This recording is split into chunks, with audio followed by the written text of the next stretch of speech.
What's up, Copy Squad? It's your boy Kyle Milligan of KyleTheWriter.com coming to you live in Boca Raton, Florida. And today I want to talk about why copywriters will never succeed unless they respect small thinking. So what I was talking about is this idea of small thinking. I'm going to kind of jump a little bit into it and get right to the point. Essentially, there are a lot of folks who want to read the books and the courses and all that stuff and then go charge like $5,000, quote, quote, charge their worth. A lot of the stuff that I say and talk about will probably run counterintuitive to the folks on like the Facebook group saying, oh, know your worth. Your sales letter is worth $10 bajillion and that sort of stuff. And it's going to also run counterintuitive to the folks who want to buy the one book and then charge $5,000. So essentially, was that it's kind of respectable to see a guy like step into like the boxing ring and then just throw haymakers left and right and just go for the gold, right? Just try to get that knockout punch and win the match in one round. It's respectable to see that tenacity, right? But it's not respectable to see this dude step into the ring once, twice, 3 times, 4 times, and then just keep getting knocked out and going down in the second round of every match, right? So I think that's where a lot of copywriters are with it, where they don't really respect small thinking. There is this whole obsession and admiration of charging like $10,000 for a sales letter. There are a lot of people looking to where folks are now and not really considering where they started from and thinking that's where they have to be today. And I think that plugs up the thinking, like the smart moves that I think a lot of people should be making and gets them all derailed. So I want to tell you a couple quick stories that will kind of lead into that. So I've always been like a fan of Robert Kiyosaki, the author of Rich Dad Poor Dad. And when I wrote a sales letter for him last year, I studied the bejesus out of all his materials. I even bought his board game Cash Flow, which is like a financial education tool. And one of the cool things, like I played the game and I really got a lot out of it actually. It actually changed my perspective on things. He has the game set up where you have to buy these, you get these deal cards, you get these small deal cards, right? And the small deal cards are the cards that nobody's gonna respect like in the real world, in the copywriting and freelance world, in my opinion. The small deal cards or like fixer-upper houses. Like you're buying assets, you're buying like properties. So like fixer-upper houses, single-family homes, like that kind of stuff. And oftentimes you're getting them for cheap, they're not worth much, and they don't really produce much cash flow in the game. But if you get a big deal card, it's just way out of your league. It's out of your element. You don't have the resources to get in. Like there's no way. So what you have to do to graduate from a small deal card, right? So the game is played with the roll of dice, and you land on big deals or small deals. And you have to keep passing up big deal after big deal after big deal after big deal. You have all these amazing golden profitable opportunities hit your hand. And it's like, oh my God, if only I could get in on this big deal. But I don't have the resources. I don't have the funds. I don't have the stuff needed to get in on the card yet. You have to instead gather a bunch of small deals. You gotta like cobble together all this little stuff. You gotta go buy stocks and you gotta go buy like little crappy fixer-upper houses. It's a cool game, man. This is actually a really big game changer, like perspective shifter on how to look at finances.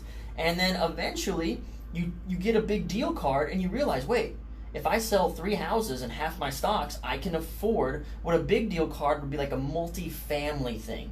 Like it's got like 16 units, right? Or you actually come into like a really great like fourplex or something like that and it's like, I can afford this. And then you jump. You get in that big deal and you elevate to the next level, okay? Another thing Robert Kiyosaki says in his books, I don't know if it's his books or his talks, I've read it all and seen it all at this point, but he says, 4 greenhouses, 1 red hotel. That's monopoly, right? In order to get a red hotel and charge the maximum amount of rent for your property, you have to first get 4 greenhouses. And I think the lesson that I got from playing the cash flow board game, from hearing that lesson about Monopoly and playing Monopoly myself, is that success is not something you do. The red hotel, you didn't really do that.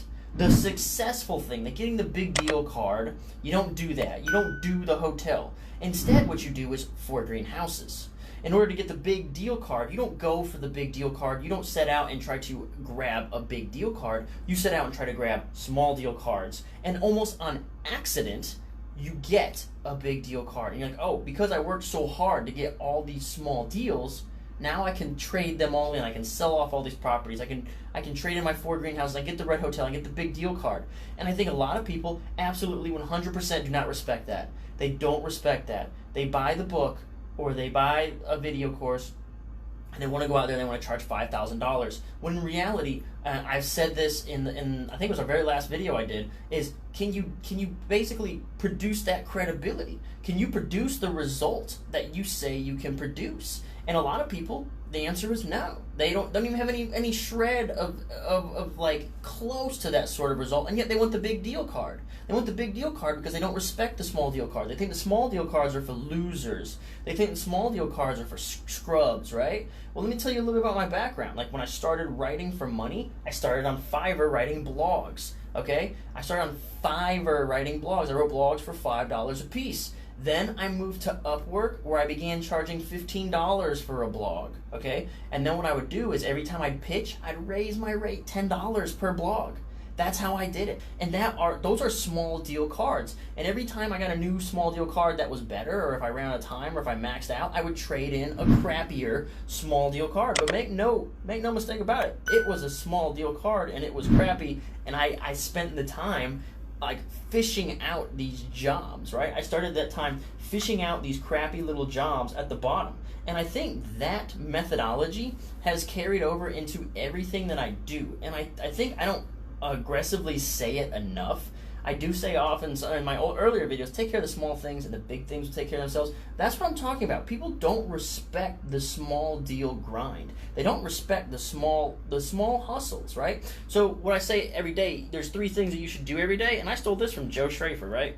It's the 3 daily practices for becoming a great copywriter fast. It's read a piece of copy a day, write a piece of copy a day, and come up with an idea a day. So today on my way to this office, I listened to a Frank Kern VSL twice because the VSL was only like 10 minutes long. It was pitching his new like subliminal selling thing or something like that. So I listened to it and then it restarted and I just listened to it again.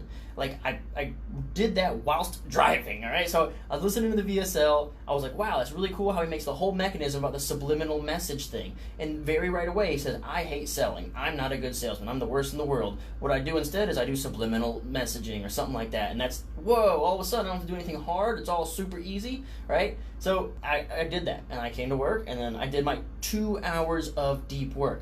Other people want to be like, no, I work 10 hours a day. I go balls to the wall. I'm a hustler. I 10x. It's like, bro, 2 hours of deep work. Shut everything off. No surfing the web, no Facebook, no Twitter. You can have some music. And for 2 hours, I do it 60 minutes. I take a break. I do 60 more minutes where it is just hardcore grinding. Guess what I did in my last deep hour of work? 1 page of copy. I did 1 page in 60 minutes. And it was a page that I had already written. I had to rewrite it. And I was like, okay, this is a really boring page. So I have to now go research a better angle for this page because this page sucks. It's not cool, it's not exciting, it's boring, it's not in the news. I need to find something new. And 1 page in 60 minutes, right? Little things. People don't respect that. They want to write like the $10 million hit, man. But it is a culmination of taking 2 hours of deep work a day and doing it every single day. Saturdays and Sundays included. If you want to take a day off, cool. I mean, that's fine. But I'm repeating the fact that those folks that I see going for 8, 10, 12 hours a day, guess what they're doing? They're burning out in the middle of the first week because they don't respect the small thinking. They don't respect it. They don't think it's cool. Like, they don't respect the long-term game. So the idea is that, like, I talked about in the last one about credibility, about grabbing clients, right? Starts and ends with credibility. Can you do the things that you say you're going to do? If not, step down, baby. It's okay. It's okay to build. It's okay to take little increments, build momentum, get something going, prove your results, and move up and up and up and up and up. And I think that's the way you should do it. That's the way I do it, right? And people look to, like I said last video, the PewDiePies. They say, but PewDiePie makes a video about memes, and he makes 10 million views, whatever a time. It's not that he started at that level. PewDiePie started streaming video games before it was cool. And then he stopped streaming video games after it was cool and started doing his own thing again, right? He goes out there to the fringes. And it's about taking up those small ponds, being a big fish, and stepping up and up and up gradually, slowly, steadily, right? So basically, nothing doesn't matter. Every little thing does matter. And nobody wants to think small. Everyone wants to think big. Again, do the small things, the big things take care of themselves. I try to simplify it into super small little daily things that you can do. I say, do the 3 exercises. Read a piece of copy, write a piece of copy, come up with an idea a day, do 2 hours of deep work a day. And this is just daily stuff that you do every day and it compounds, okay? The other thing, I focus on the big 4 selling emotions. Don't complicate it. New, easy, safe, and big. I wrote an entire book about it. If you want to get more in depth on how to apply those to your copy, that book is at kylethewriter.com/book. It's called Take Their Money. It's new, easy, safe, and big. I've done a bajillion videos on those emotions, but that's it. Get those emotions locked down. The small things. Focus on those and make your argument clear and precise. And again, it is these daily little tiny things over and over and over that makes up success. And that's all I got. Peace out, Copy Squad. What's up, Copy Squad? I hope you found that useful, and if you'd like to actually join our private conversations in full and get some of this actionable advice for your copy or business, I invite you to check out copysquad.net/join. Here you can sign up for our highest, most exclusive level group, the Copy Squad Inner Circle. Every week we alternate between 2 types of live meetings to keep our conversation fresh around copy and continually grow our skills together. So one week we take member submissions and questions and we go over user copy, and then the next week we'll do sales letter breakdowns of top tier 7- and 8-figure sales letters by some of the best copywriters and businesses in the game. So that rotates every week. One week we take submissions, the next week we do a sales letter breakdown. These calls are attended by myself, my current writing team, and even some of my previous writers are also regulars on these calls. So there's top tier talent attending all of these calls. We also have a brand new Slack channel for members to share ideas, their copy, experiences, insights, and keep up with our program announcements. So all you got to do is go to this page, copysquad.net/join. Choose whether you want a yearly or monthly membership, and then you can have access to one of the highest performing, most elite copy groups on the planet. Thanks so much for tuning in, and peace out, Copy Squad.